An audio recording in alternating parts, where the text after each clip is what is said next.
to fight for Israel.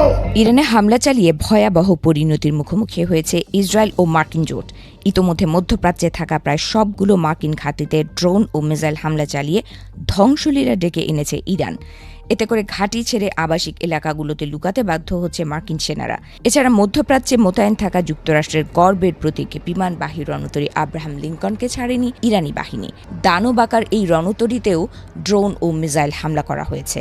ফলে মধ্যপ্রাচ্য ছেড়ে ভারত মহাসাগরের দিকে পালিয়ে এসেছে রণতরীটি।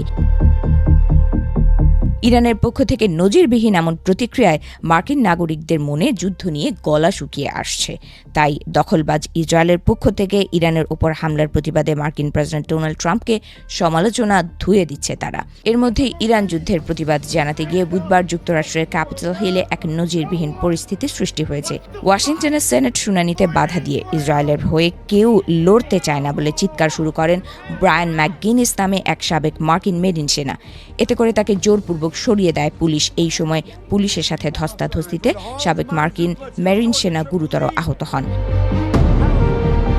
ব্রায়ান ম্যাকগিনিস একজন মেরিন ভেটেরান। তিনি উত্তর ক্যারোলিনা থেকে গ্রিন পার্টির হয়ে সেনেট নির্বাচনের প্রার্থী। তিনি যখন সেনেট সশস্ত্র সেবা উপকমিটির শুনানিতে বাধা দেন, তখন পুলিশ এবং সেনেটের টিম সিহি তাকে ঘর থেকে বের করে দেওয়ার চেষ্টা করেন। ভিডিওতে দেখা যায় দরজার ফ্রেম ধরে ঝুলে থাকার সময় ধস্তাধস্তিতে তার ডান হাত ভেঙে যায়। যন্ত্রণায় চিৎকার করে ওঠার সময় একজন প্রত্যক্ষদর্শীকে বলতে শোনা যায়, তার হাত দেখুন।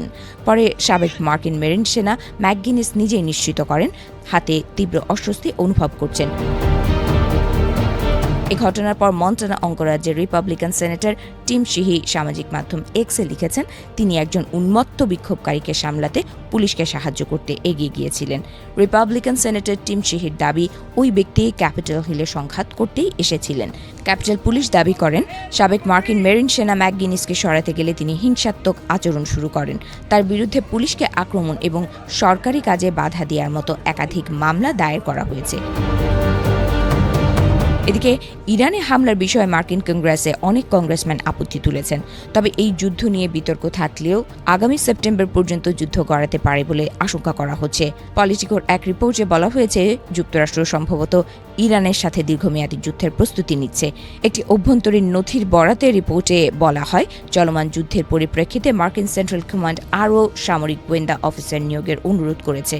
এতে আভাস পাওয়া যাচ্ছে যে ট্রাম্পের দেয়া 4 সপ্তাহের সময়সীমা ছাড়িয়ে ইরান যুদ্ধ আগামী সেপ্টেম্বর মাস পর্যন্ত স্থায়ী হতে পারে।